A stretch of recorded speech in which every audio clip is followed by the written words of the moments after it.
Late মুমিন হিসেবে খ্যাত হলেও সাকিব সেদিন যতটুকু সময় হাতে নিয়ে রওনা হওয়া দরকার ছিল তার থেকে বেশ কিছু সময় বেশি হাতে রেখেই রওনা হলো ভার্সিটির উদ্দেশ্যে। ইকোনমিক্স 134 এর ফাইনাল, আর পরীক্ষাটাও যে সকাল 8টায়। যে কোনো প্রকার ম্যাথে সাকিব বরাবরই কাঁচা, তাই গত কয়েকদিন থেকেই পরীক্ষার প্রস্তুতি চালাচ্ছিল সে। বন্ধু নাফিসও তার জন্য খুব পরিশ্রম করছে, আর ফাইনালের আগের রাতে ফিনিশিং দিতে যোগ দিল সালমান মুস্তাফিজ। সারা রাত ধরে অক্লান্ত পরিশ্রমের পরেও প্রস্তুতিটা কেমন জানি অপূর্ণ রয়ে গেল সাকিবের।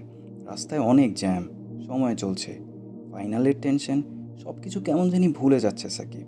সময়টা যে তখন 8টা বেজে আরও কয়েক মিনিট। মনটা খুব খারাপ হতে লাগলো সাকিবের। সাকিব ভাবতে লাগলো, আজকেই কেন আল্লাহ আমার সাথে এরকমটা করলেন। 8টা 35-এ সাকিব যখন পরীক্ষার হলে, ম্যামের চোখ রাঙানো দেখেই বুঝলো সাকিব, না, কিছু বলে লাভ হবে না। মনে মনে শুধু দোয়াই করতে লাগলো, প্লিজ আল্লাহ, ম্যাম যাতে আমার কথা বুঝতে পারে।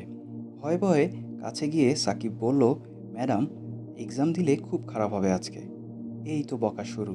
কিছুক্ষণ পর আবার সাকিব বলল, সত্যি ম্যাম, খুবই খারাপ হবে। তখন আল্লাহ সুবহানাহু ওয়া তাআলা ম্যাডামের হৃদয়টাকে গলিয়ে দিল, এবং ম্যাম বলল, আচ্ছা যাও, কালকে এসো।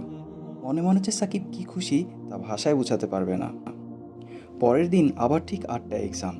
7টা 50-এ এবার এক্সাম হলে হাজির সাকিব। 75-এ 68 এর অ্যান্সার করলো সাকিব, বোনাস প্রশ্ন সহ। আগের দিন এক্সাম দিলে হয়তো 8-এরও অ্যান্সার করতে পারতো না সাকিব। 2 দিনই শুধু এই কথাটাই সাকিবের মাথায় ঘুরছিল, so this was your plan my রব। অর্থাৎ এটা আপনার প্ল্যান ছিল তাহলে আল্লাহ সুবহানাহু ওয়া তাআলা। এটা ছিল গত সেমিস্টারের প্ল্যান, আর এবার আল্লাহ সুবহানাহু ওয়া তাআলা প্ল্যানটা সাকিবের জন্য আরও ভালোভাবে করলেন। ইংলিশ 105 এর রিসার্চের কাজ, ফাইনাল, প্রেজেন্টেশন সব পরপর হওয়াতে গত শনিবার প্রেজেন্টেশনের জন্য প্রস্তুতি নিতে একটু কষ্ট হয়ে গেল সাকিবের। তারপরও সারা রাত জেগে স্লাইড বানিয়ে স্পিচ রেডি করে সাকিব, কিন্তু সেটার উপর ঠিকমতো প্রিপারেশন নিতে পারলো না।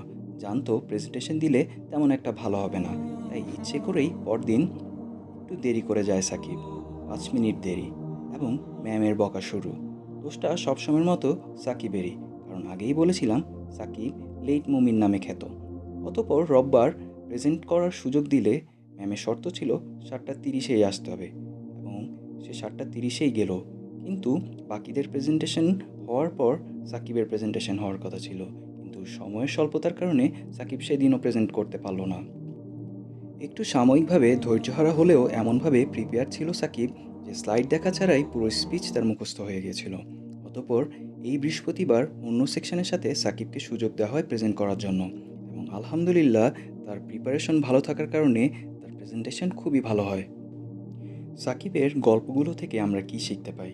সাকিবের প্রথম গল্প থেকে আমরা শিখতে পাই, প্রাথমিকভাবে আমরা যা দেখি বা যা আমাদের সাথে হয় সেটাকেই চূড়ান্ত ভাবা আমাদের জন্য মোটেও ঠিক না। বরঞ্চ আল্লাহ পরবর্তীতে আমাদের জন্য যা রেখেছেন তাতেই আছে ক্ষয়ের, বা তাতেই ভালো নিহিত রয়েছে। কোনো কোনো সময় আল্লাহর প্ল্যান অনুযায়ী সিনারিও ভিন্ন হয়ে যেতে পারে। পরিস্থিতি আমরা যেভাবে চেয়েছিলাম বা কল্পনা করেছিলাম সেরকম না হয়ে পরিস্থিতি আমাদের প্রতিকূলে চলে যেতে পারে। কিন্তু আমাদের ধৈর্য ধরতে হবে এবং পরিপূর্ণ বিশ্বাস রাখতে হবে, এর মধ্যেই আমাদের জন্য কল্যাণ নিহিত আছে। নিশ্চয়ই আল্লাহ আমাদের জন্য আমরা যেমনটা চেয়েছিলাম বা চিন্তা করেছিলাম এর থেকেও ভালো কিছু রেখেছেন। কেননা আমরা নিজেদেরকে যতটা ভালোবাসি, এর থেকেও আল্লাহ আমাদেরকে আরও অনেক গুণ বেশি ভালোবাসেন। কেননা আপনি আল্লাহর সম্পর্কে যেমনটা ধারণা রাখবেন, আল্লাহ ঠিক তেমনই। কেননা একমাত্র আল্লাহর কাছেই আছে আলিমুল গায়েব, বা অদেখার জ্ঞান, বা ভবিষ্যতের জ্ঞান। মুসা আলাইসাল্লাম এবং খিজির আলাইসাল্লামের সেই বিখ্যাত ঘটনা থেকে আমরা শিক্ষা নিতে পারি, যেখানে আল্লাহ খিজির আলাইসাল্লামকে ভবিষ্যতের বা অদেখার জ্ঞান দিয়েছিলেন, যার মাধ্যমে তিনি কিছু অ্যাকশনস নিয়েছিলেন, যা আপাতপক্ষে প্রাসঙ্গিক মনে না হলেও তার পিছনে ভবিষ্যতের বৃহত্তর স্বার্থ নিহিত ছিল। কেননা তিনি যে অ্যাকশনসগুলো নিয়েছিলেন আল্লাহর হুকুমেই নিয়েছিলেন, আল্লাহর দেয়া নলেজ অফ ফিউচার থেকেই তিনি নিয়েছিলেন। মুসা আলাইসাল্লাম ঠিকই ধৈর্য ধরতে পারলেন না, নতুবা আমরা আরও অনেক জ্ঞান তাদের সেই স্টোরি থেকে জানতে পারতাম।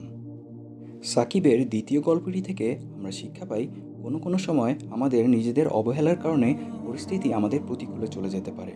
সাকিবের ঢিলেমি স্বভাবটা কোনোভাবেই জাস্টিফাইড না, কেননা একজন মুসলিম পরিশ্রমী এবং স্মার্ট হবেন।